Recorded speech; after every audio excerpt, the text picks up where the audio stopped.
25 여선교회가 요 경사를 올라올 때 보신 분들은 보셨겠지만 어렵게 올라오는 분들 있습니다.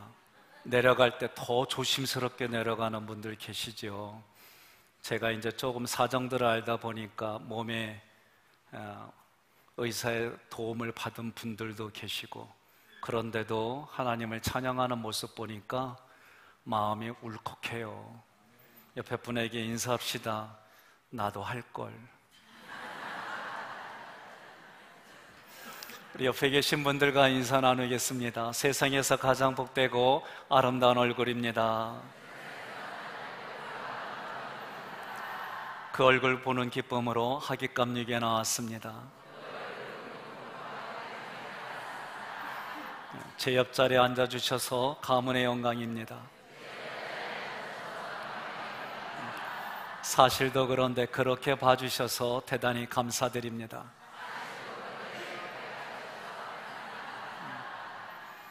그렇게 믿으시죠? 네. 오늘 저녁에는 저희들도 춤춥니다. 영상을 만들면서 전도사님이 목사님 요로 컨티로 해주세요. 못하겠어요. 내가 그렇게 해야 돼? 목사님 이유 없습니다. 하셔야 됩니다. 알았어. 그러면서 같이 이래저래 마음을 모으고 준비했습니다. 여러분들도 그렇게 하셔서 오늘 마지막 부분들을 보게 됩니다. 지난주 그리고 지지난주 그리고 지난 6월 첫째 주부터 제가 놀라운 경험을 하나 했습니다.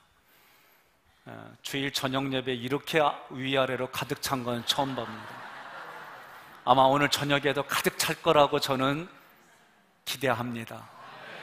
그런데 내 마음속에는 또 이런 생각이 들어요. 7월 첫 주는 줄어들 것 같은데. 여러분, 우리의 내면에 내가 무엇을 가지고 있느냐에 따라서 그대로 보고요, 그대로 듣고요, 그대로 말합니다. 그래서 빌립보서 2장에 너희 안에 이 마음을 품으라 곧 그리스도 예수의 마음이니, 예수님의 마음을 품고 싶어서 품어지는 일들이 아니에요. 무슨 말씀을 드리려고 하느냐? 하나님이 우리를 만드실 때에 기질들이 다 다르게 만드셨어요. 그래서 담즙 성향의 사람들은 자기 주도적으로 일을 하게끔 역할을 할 수 있도록 직분과 지위를 맡지 않으면 안 해요. 담즙은 한번 딱 보면 압니다. 직관이 풍성합니다. 다혈은 언어의 마술사입니다. 사람들에게 흥을 줍니다. 그러나 막상 일할 때는 보이지 않습니다. 우월기질은 분석을 잘합니다. 그래서 늘 연구하고 분석적이고 그걸 통해서 이야기를 합니다. 단점은 지적질을 잘해요. 점액은 어느 것이든 맡겨주면 끝까지 충성하는 스타일이에요. 그러나 자기가 아는 사람이 없으면 가질 않습니다. 오늘 남선교회가 한 달 후에 교회 청소를 할 겁니다 이렇게 광고를 하면, 담즙 성향의 사람들은 신앙 중심의 가치를 가지고 있으면 직장생활 갔다가도 조퇴 맞고 오는 곳이 담즙이에요. 다혈은 그렇게 오는 사람들을 잘 맞이하고 흥을 돋구고, 또 다 끝날 때쯤에는 고생했다고 그렇게 또 격려하고 위로해 줄 줄 압니다. 이제 오신 사람들이, 우월 성향의 사람들은 지하부터 꼭대기까지 분석을 해서 여기 인원은 몇 명이 필요하고 어떤 도구가 필요하고 어떻게 일해야 될지를 아주 잘 정리를 합니다. 점액의 사람들은 자기가 잘 아는 사람들하고 배치가 되어져야 그곳에서 적응을 하고 일을 할 수가 있어요. 끝까지 충성된 모습을 보여주는 성향의 사람들은 점액 기질의 사람들입니다. 이렇게 각각 기질이 다른 사람들이 만나서 가정을 이루고 그리고 서로 부대끼며 살아가는데, 이런 기질들을 전혀 모르면 당신 왜 그래? 왜 공감해주지 못해? 그러면서 자기중심의 이야기들을 할 수밖에 없어요. 그 이야기를 서로 조율을 하지 못하면 막다른 골목으로 가는 것이 우리의 가정생활이요 부부의 모습인 걸 보게 됩니다. 여러분, 오늘 본문의 말씀에서도 하나님께서 각 지파별로 가장 충성스러운 믿음직스러운 지도자들을 선발합니다.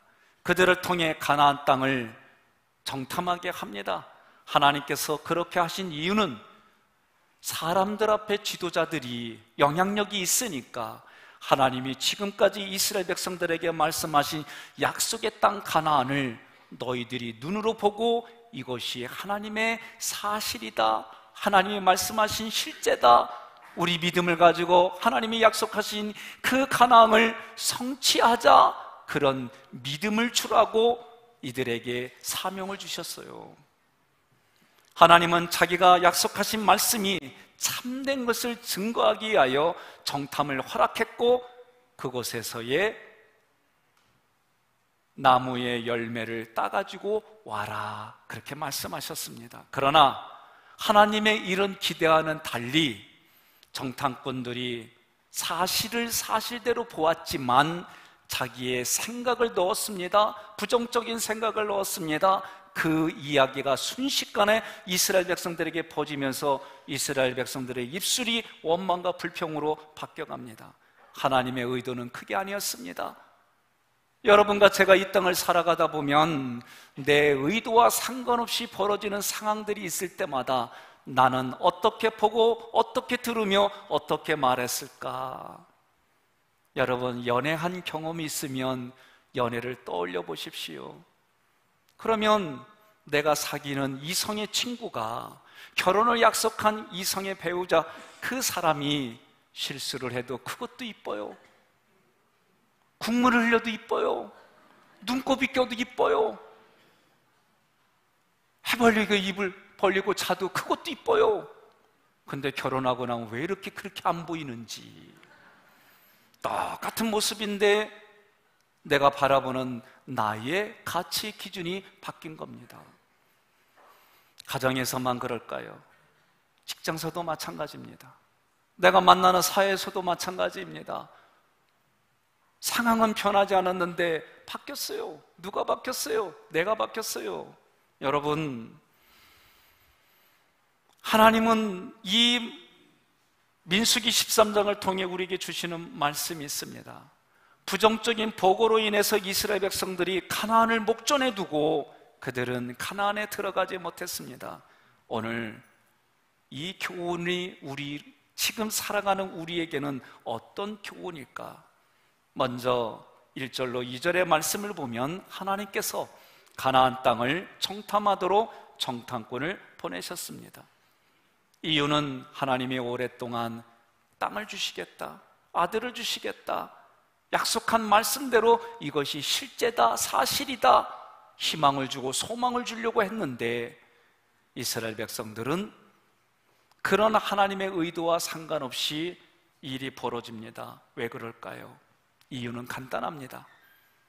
400여 년이 넘게 종노릇하다 왔으니 그들의 생각과 감정까지도 종노릇으로 생각하는 거예요.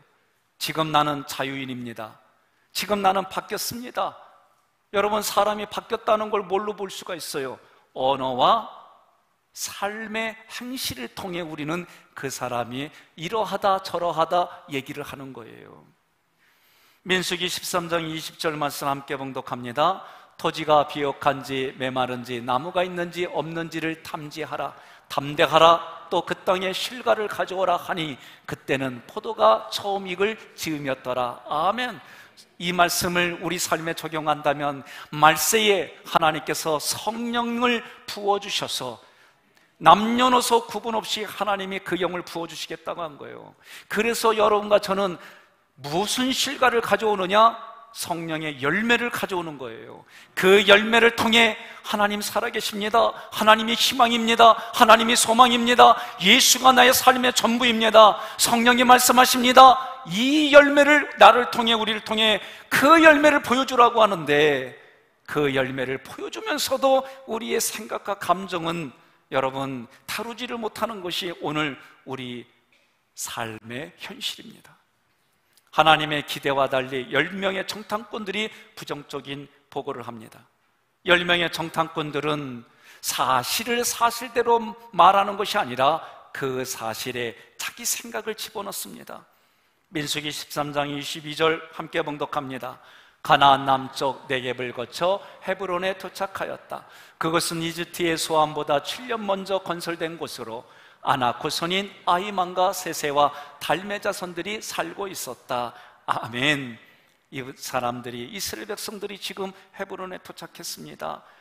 이제 헤브론에 도착해서 그곳에 거주민하고 성읍을 보는 거예요. 28절, 31절로 33절 봉독합니다. 그러나 그 땅 거주민은 강하고 성읍은 견고하고 힘이 클 뿐 아니라 거기서 아낙 자손을 보았으며 그와 함께 올라갔던 사람들은 이르되 우리는 능히 올라가서 그 백성을 치지 못하리라. 그들은 우리보다 강하니라 하고 이스라엘 자손 앞에서 그 정탐한 땅을 악평하여 이르되 우리가 두루다니며 정탐한 땅은 그 거주민을 삼키는 땅이요 거기서 본 모든 백성은 신장이 장대한 자들이며 거기서 네피림 후손인 아낙 자손의 거인들을 보았나니 우리는 스스로 보기에도 메뚜기 같으니 그들이 보기에도 그와 같았을 것이니라. 아멘. 자, 이들은 사실을 마주쳤습니다. 그들이 도착한 헤브론은 아브라함이 은 400세겔을 주고 산 가족묘지가 있는 곳입니다. 앞으로 예수님이 그곳에서 활동하고 일어날 아주 중요한 장소입니다. 헤브론에서 아낙 자손을 보았습니다. 사실입니다. 그들이 키가 큽니다. 사실입니다. 사실을 보고 자기의 생각들을 집어넣습니다. 그 생각이 부정적입니다. 그들과 자기를 비교했더니 아무것도 아닌 거요. 싸우면 질 것 같아요. 벌써 이미 마음에서는 그런 자기의 부정적인 생각을 입으로 얘기하는 겁니다. 여러분, 여호수아하고 갈렙은 똑같은 사실을 보았습니다. 자기의 생각을 말할 때에 하나님의 말씀을 자기의 생각으로 가져와 얘기했습니다. 그들은 나의 먹이라. 하나님이 주신다고 했으니 우리는 취하면 된다. 이것이 여호수아와 갈렙의 모습이에요. 그러나 10명의 정탐꾼들은 아낙 자손들은 강하고 성읍은 견고하고 힘이 커. 그러니 우리들보다 강해. 우리들보다 키가 크니까 싸우면 져. 그들 앞에 내 모습을 보니까 메뚜기 같아. 여러분, 우리가 중요한 모습을 보는 거예요. 에어컨 틀어져 있습니다. 추워요, 더워요, 괜찮아요, 따뜻해요? 어때요? 괜찮다고 하신 분도 계시고, 춥다고 하신 분도 계시고, 덥다고 하는 분도 계시고, 다양하지요? 그러면 이게 사실이요, 생각이요, 느낌이요?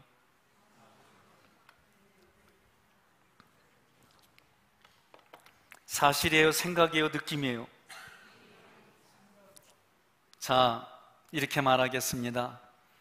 괜찮다고 말한 사람이 있어요. 춥다고 말한 사람이 있어요. 덥다고 말한 사람이 있어요. 춥고 덥다고 말한 사람은 느낌입니다. 괜찮다고 말한 사람은 생각입니다. 사실이 아닙니다. 사실은 온도계 갖다 재면 20몇 도입니다. 이게 사실입니다. 사실과 생각과 느낌이 구분되지 않습니다. 훈련을 받아본 적이 없습니다. 내 속에 들어오는 생각과 감정, 그냥 바로 나오는 대로 이야기하는 것이 영어로 자동적 사고다라고 얘기를 하는 거예요. 많은 사람들이 자동적인 생각과 감정이 사실이라고 말해요. 이스라엘 백성도 아낙 자손이 큽니다, 장대합니다. 사실은 맞았어요. 그러나 거기에 자기 생각에 부정적인 생각을 넣었어요. 그들 앞에 우리는 메뚜기와 같다라고 말했습니다. 왜? 이미 그 마음속에는 부정적인 생각을 가지고 있어요.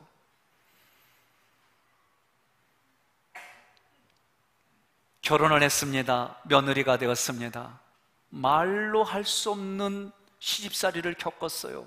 그래서 이 여인이 내가 시어머니만 되면 절대로 이렇게 안 하겠다. 그래가지고 시어머니가 돼서 며느리를 맞아가지고 잘 대해주고 예수 잘 믿게 해주는 사람들은 하기교회 교인들. 시집살이를 한 게 억울해서 이렇게는 눈 못 감겠다, 나도 이거보다 더 하겠다 하는 사람은 우리 하기교회 밖에 사람들이에요. 여러분, 사실은 시집살이 했어요. 이게 사실이에요. 그런데 여기에 이 사실에 하나님이 말씀을 가슴에 담고 내가 그렇게 겪었으니 내가 그렇게 하지 말고 그 아픔들을 내가 잘 소화해서 이렇게 이끌어줘야지, 이게 성도란 얘기예요. 내가 하나님의 말씀을 가지고 알았어도 내 마음에서 그렇게 배려하지 못하겠고 내가 받았으니 그대로 행하리라. 그래서 성경도 보니까 눈에는 눈, 이에는 이라고 했다. 그래서 내가 시어머니로서 시집살이 하는 건 마땅하다. 이게 율법적인 사람들입니다. 저도 부교육자 생활이 험악했습니다. 힘들었습니다. 그래서 내가 담임이 되면 절대로 그렇게 하지 말아야지. 그리고 기다려주는 거예요. 참아주는 거예요. 여러분에게 여쭤보겠습니다. 오랫동안 기다려주고 참아주는 게 누르는 거요, 생각을 바꿔주는 거요? 감사합니다.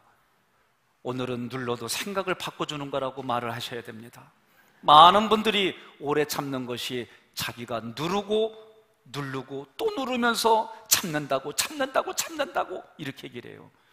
그러다가 뾰족한 말 한마디에 빵 터지면서 참았던 것이 보복이 돼서 강력하게 그 사람을 정죄하는 일들이 우리 삶의 대부분입니다. 생각을 한번 바꿔주면 다른 관점에서 쳐다보기만 해도 전혀 다르는 건데. 옆 사람에게 이렇게 말하겠습니다. 힘들고 어려우면 날 보러 오세요. 옆에 분에게 얼른 얘기하세요. 힘들고 어려우면 날 보러 오세요. 오늘 부부끼리, 부모와 자녀끼리 앉았으면 잘 앉았습니다. 힘들면 날 보러 오세요. 그렇게 얘기를 하세요. 그런데요, 원칙이 있습니다. 힘들고 어렵다고 다 무조건 내뱉으면 안 돼요. 사람은 24시간 1년 365일 평생 동안 스펀지처럼 살아갈 수가 없어요. 얼굴을 보며 대화를 나누며 내 말을 충분히 들어줄 수 있다는 그런 확신이 올 때 나의 얘기를 하는 거예요. 내가 고통스럽다고 고통스러운 얘기만 하고, 내가 아프다고 아픈 얘기만 하고, 내가 억울하다고 억울한 얘기만 하면 둘 다 광야에 묻혀서 메뚜기와 같이 죽어갈 수밖에 없는 거예요. 나의 아픔을 들어주는 사람이라 할지라도 그 사람이 마음의 상태가 어떤지 헤아리는 분별이 필요합니다. 또 한 가지 원칙이 있습니다. 우리가 누군가를 도와주려고 할 때에 사람들은 누구나가 자기 경험을 근거로 이야기할 수밖에 없어요. 그 경험을 이야기하고 그 경험을 가지고 근거로 생각하고 감정을 추스리며 들어주고 말하는 데에, 누군가를 도와줄 때에 여러분 대부분이 지적으로 얘기를 하려고 그러지 그 사람을 참 도와주려고 하는 건 많지 않아요. 도와주려고 할 때에 먼저 내 안에 지적할 수 있는, 비교할 수 있는 모습이 보이면 내 몸이 먼저 가서 부족한 부분을 어루만져 주세요. 돈이 부족하거든 밥도 좀 사주시고, 이런 일들을 한 다음에 내 안에 말들을 꺼내면은 감동을 받습니다. 그러나 이런 일들이 없이 지적만 하게 되면, 지적을 한다고 할 때는 그 사람이 지혜롭다, 은사다, 기도에 응답받았다, 모든 걸 포함해서 하는 얘기입니다. 얘기할 때는 아무런 그 사람에게 도움을 주지 않고 말로만 해가지고는 그것이 감동으로 들어오지 않습니다. 오히려 아픔으로 가져갈 뿐이에요. 그러니 오늘 여러분들이 이 원칙을 잘 지켜서 말씀해 주십시오. 이것을 먼저 선행 조건으로 하고 다시 이렇게 말하겠습니다. 아프면 나에게 와. 왜 안 해요? 옆에 분에게 하세요. 아프면 나에게 와. 또 하세요. 배고프면 날 찾아와. 또 말씀하세요. 힘들면 내 어깨 기대. 여러분, 그런 관계, 그런 공동체를 만들어 가십시다. 이스라엘 백성들의 10명의 정탐꾼들은 그 사실을 사실대로 보면서도 수백 년 동안 자신들의 낮은 자존감, 노예로 살았던 그 모습 속에서 해결받지 못했어요. 그래서 조그마한 사건만 생기면은 여러분 마음이 벌써 무너지는 거예요. 우리가 기대하고 우리가 바라는 욕구들이 누구든지 다 있어요. 그러나 이 욕구대로 다 채워질 수가 없어요. 그 욕구가 채워지지 않을 때에 자기에게 말할 줄 알아야 돼요. 그 욕구가 뭐 어쨌다고, 이거 자꾸 얘기할 줄 알아야 돼요. 제가요 한 문장씩 얘기를 하면 여러분들은 그게 뭐 어쨌다고 요것만 대답하세요. 나 못생겼어, 나 돈 없어, 나 의기소침해, 나 얼굴 견적 많이 내야 돼.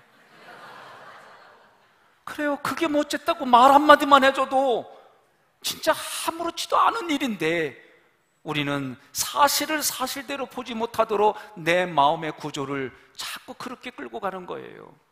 좀 더 신앙생활이 깊어지면 그 상황들이 하나님이 허락하신 거야. 그래서 하나님의 특별한 뜻이 있어. 이렇게만 기대하고 말해도 우리의 삶의 자리는 달라지는 줄 믿습니다. 10명의 정탐꾼들은 메뚜기 사고방식을 가졌어요. 메뚜기 사고방식은 나의 장점은 보지 아니하고 나의 약점만 보는 거예요. 다른 사람의 장점은 보지 아니하고 다른 사람의 약점만 보는 겁니다. 오늘 그런 우리를 하나님이 우둔한 머리를 열어주셔서 하나님의 말씀으로 깨닫게 해주시고 알게 해주시고 보게 해주심을 믿으시기를 바랍니다. 고린도서 5장 7절 함께 봉독합니다.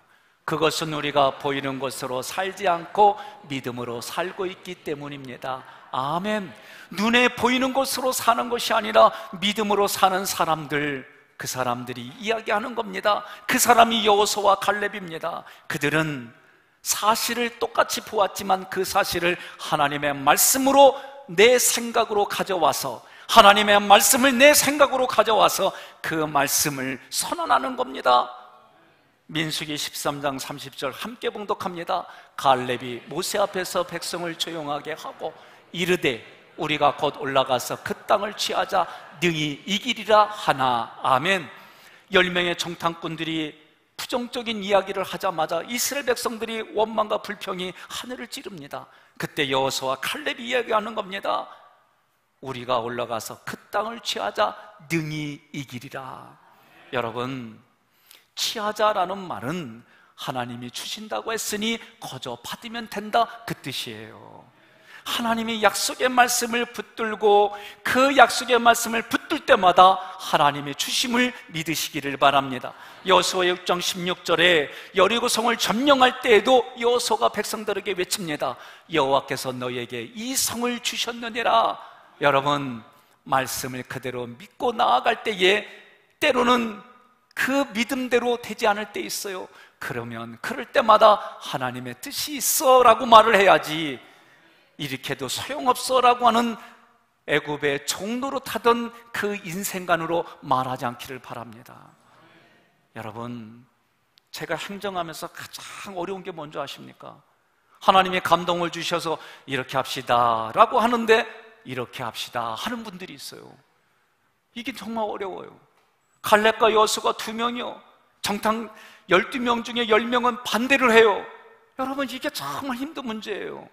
저는 하나님께 감사드리고 하나님께 영광 돌리는 이유는 우리 장로님들이 여러분들의 형편을 다 살피고 와서 목사님, 이번에 찬양축제는 쉬었으면 좋겠습니다.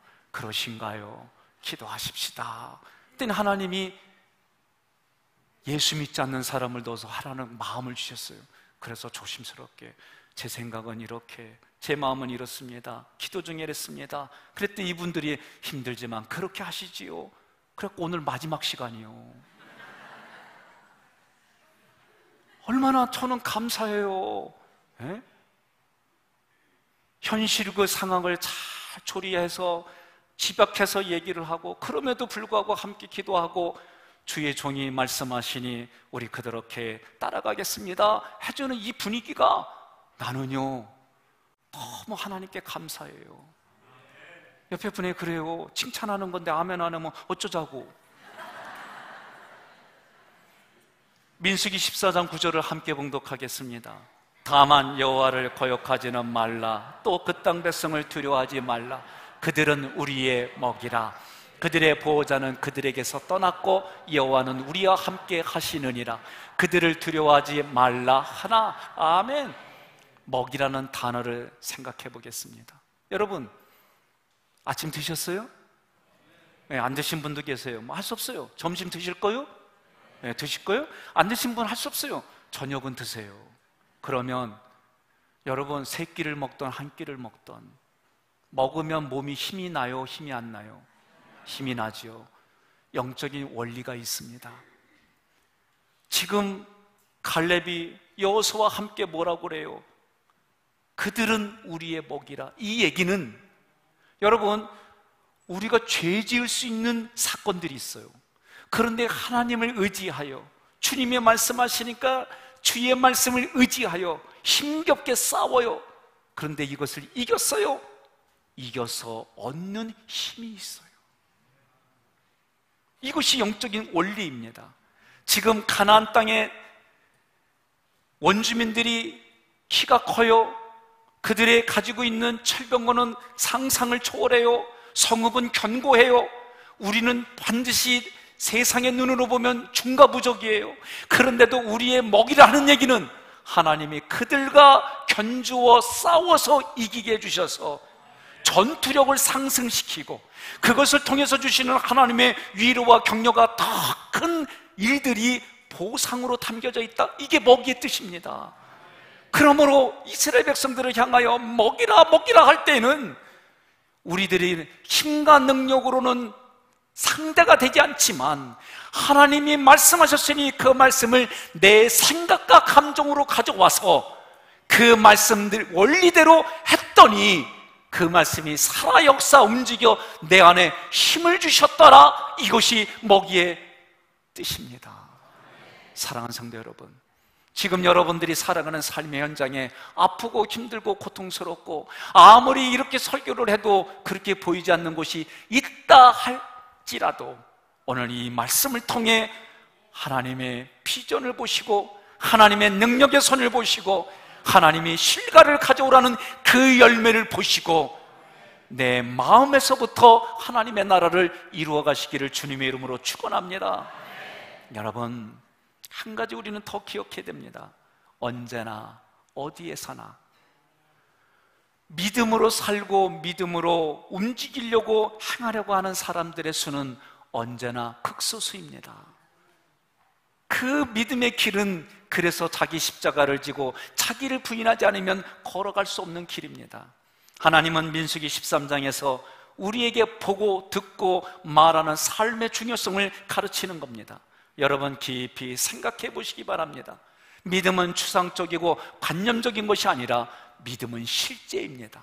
내 삶에 실제로 일어난 일들이고 내가 무엇을 보는가, 내가 무엇을 듣는가, 내가 무엇을 말하는가, 이것이 믿음입니다. 믿음으로 말하시기를 바랍니다. 서두에 말씀드렸을 때 우리 25회 성기에 이상 되시는 분들은 제가 곰곰이 살펴봐요. 이 경사진게 요만큼밖에 안 돼요. 그런데도 이거를 훌쩍 뛰어넘지 못하는 무릎을 가졌어요. 조심스럽게 올라올 때도 정말 조심하는 게 눈에 보여요. 그런데도 그 몸을 가지고 하나님을 찬양하고 젊은 사람들과는 비교되지 않는 뻣뻣한 몸일지라도 하나님 찬양합니다. 하나님 사랑합니다. 하나님 고백합니다. 이런 모습을 볼 때마다 제 가슴속에서는 울컥울컥하는 일들이 얼마나 많은지. 그래서 김지영 전도사님, 목사님 이렇게 해주세요. 그러면 야, 그거 쪽팔려서 내가 그거 해야 돼, 이런 마음이 들다가도 해야지 어떡하겠어요. 이게 서로에게 선한 영향력을 주는 거예요. 그것을 보면서 우울기질의 사람은 몸의 나이가 몇 살이니까 분석을 하고 있을 거고, 어떤 사람들은 생각 속에 아이고 저렇게 하느니 뭐 이렇게 하는 사람도 있을 테고, 그런데 믿는 사람들은 그 정성과 그 마음과 그 속에 또다시 보이지 않는 하나님의 그 모습을 보면서 마음이 울컥울컥 하는 거예요. 지난주에 아들이 편지가 왔어요. 아버지, 어머니 26일 날이 수료식인데 오세요. 그런데 목회가 바쁘면 오지 마세요. 내가 그 말 때문에 갔어요. 왜? 어렸을 때에 졸업식을 먹고 간 적이 없어요. 목회가 바쁘다고 얘기를 해가지고. 그랬더니 이 애는 목회가 바쁘면 안 와도 괜찮아요 하는데 그 마음이 짠해가지고 아내한테 포항에 지진이 와도 가자, 그 마음 바꿔주자. 그러고 갔어요. 가는데 비가 얼마나 많이 오는지. 그래서 속으로 생각하기로는 이렇게 비가 오니까 실내 들어가서 수료식 하겠지. 비 와도 하더라고. 그러고요, 이렇게 찾는데 우리가 앉을 자리가 없어요. 애들은 1000명이고 부부만 와도 거의 2~3,000명이 온 거예요. 중간쯤에 고민하고 용기를 내가지고 애가 어디 있는지 아니까 아내랑 손잡고 가운데로 갔어요. 슬쩍 보니까 웃고 있어. 그러면서요, 비 맞으면서 우산 깔고 앉아 있으면서 갑자기 제 마음속에 이런 얘기가 확 올라오는 거예요. 하나님, 이 땅에 더 이상 전쟁이 일어나서는 안 됩니다. 하나님, 평화가 있게 해주세요. 이게 그냥 간절히 올라오는 거예요. 제가 군 생활할 때는 이런 기도가 안 나왔어요. 전쟁 나면 내가 가서 다 쏴 죽이리라, 이런 생각이 그냥 올라왔는데, 아버지가 돼서 아들을 보고 내 아들들을 보니까 나도 모르게 그 생각이 그냥 하나님께 기도가 간절히 되는 거예요. 여러분과 제가 살아가는 삶의 자리는 늘 똑같습니다. 그런데 내가 어떤 경험을 하고 어떤 생각을 하고 내가 어떤 직분을 가지고 어떤 역할을 하느냐에 따라서 그 사실은 부정적이도 될 수 있고 긍정적으로 될 수도 있습니다. 결국은 내 마음의 문제입니다. 그래서 성경은 창세기부터 요한계시록까지 그 마음에 예수 그리스도의 마음을 품어라라고 초질간 이야기하는 거예요. 왜? 예수가 나에게 소망이고 예수가 나에게 희망이고 예수가 나에게 비전이기 때문에 그렇습니다. 나오라고요. 여러분, 예수가 비전입니다. 예수가 소망입니다. 예수가 우리에게 희망입니다. 그 예수의 마음을 품는데 하루아침에 품어지지 않아요. 생각과 감정을 훈련받아야 돼요. 옆에 분에게 이렇게 말하겠습니다. 가을에는 같이 훈련받자. 여러분, 조금만 내 육신을 조금만 볶으세요. 조금만 볶으면은 남은 년생 동안 어느 상황, 어느 위치에 있든지 내 마음에 천국을 누릴 뿐만 아니라 그 옥토로 만들어진 내 마음판이 하나님의 씨앗이 심겨지는 옥토가 됨을 믿으십시오. 저는 그 일을 위해 훈련받았고 그 일을 위해서 험악한 목회를 경험하게 해주셨고 그 일들을 통해 생명을 살리는 일이 무엇인지 하나님이 알게 해주셨습니다. 오늘 여러분, 오늘 말씀을 통해 하나님, 내가 이제 보는 것이 그리스도의 눈으로 보게 해주시고 내가 이제부터는 그리스도의 마음으로 듣게 해주시고 이제부터는 내가 그리스도의 마음으로 말하게 도와주셔서 생명을 살리는 일에 쓰임받게 도와주시옵시고 나 때문에 배우자가, 나 때문에 자녀들이, 나 때문에 부모가 보람과 긍지를 느끼며 세상 살만 납니다. 세상 살만 납니다. 이 목소리가, 이 소리가 여러분의 삶에 넘치기를 주님의 이름으로 축원합니다.